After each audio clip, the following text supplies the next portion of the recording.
One of the most defining albums New York hip-hop has ever delivered, Mobb Deep's The Infamous was the soundtrack to Wild 'N Out goons and troublemaking tough guys that feel like acting up. A lot of people forget the fact that this was Mobb Deep's sophomore album, as it was so monstrous that it made their debut album Juvenile Hell practically obsolete. This masterwork delivered one of hip-hop's all-time greatest anthems in the ominous Shook Ones Part 2, which was followed up with the equally brooding and riotous Survival of the Fittest. You also have other standout tracks such as the vivid Cradle to the Grave, Up North Trip, and Give Up the Goods that perfectly characterize one of the game's all-time brutally realistic albums to have graced our ears and our speakers.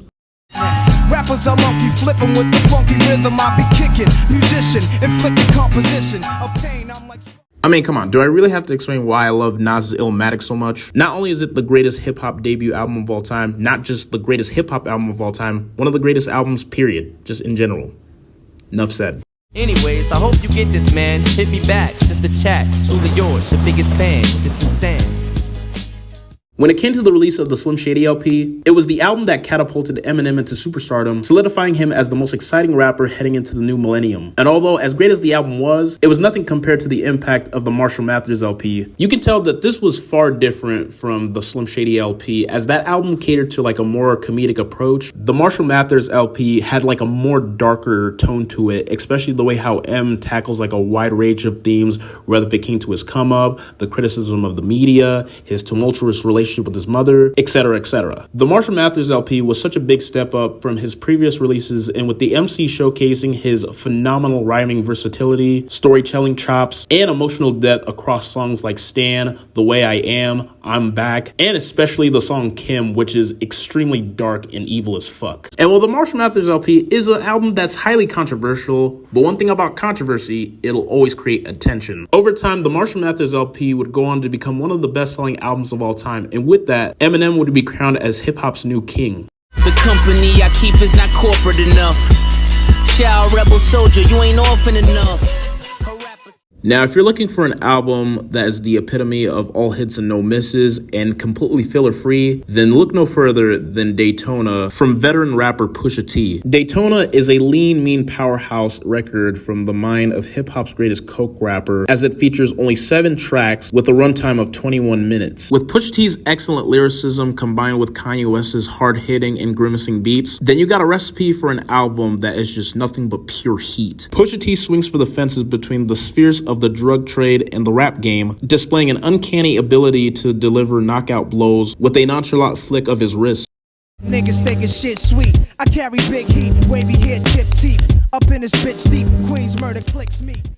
Nas's debut record, Illmatic, is undeniably a revered classic, but for me personally, It Was Written has always been my favorite album from Nas. Although it was initially considered a disappointment upon its release back in the summer of 1996, over time, the album has aged beautifully, and it's now rightfully considered to be one of the greatest albums of the golden age of hip-hop. Avoiding the sophomore slump curse, Nas decided to switch things up with his approach by adopting a more commercial sound courtesy of the Trackmasters and a mafioso-inspired character, Nas Escobar, with an abundance of amazing tracks from The Message to the vivid storytelling on shootouts. In the way he masterfully raps from the perspective of a gun on the song I Gave You Power, it combined the street wisdom of Illmatic with a polished shine and more intricate rhyme schemes.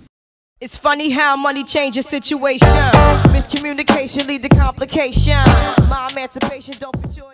Lauryn Hill is so legendary, her name is synonymous with the term female MC. When the Miseducation of Lauryn Hill was released in 1998, she would set a new standard in hip-hop as she masterfully combined rap and R&B like no one else before her. Lauryn's sublime ability to alternate between soulful singing and delivering clever bars with a rhythm that's infectious set the tone for a whole new wave of melodic and soulful hip-hop. While sure, there are some people who may criticize this album, as people will claim that Lauryn sings too much to call this a rap album, but when you listen to tracks like Lost Ones, it'll prove that that statement is a bit asinine. Well, to me at least. All I'm trying to say is the Miseducation of Lauryn Hill is undeniably one of the greatest albums of all time, as it redefined what a female MC should and could be.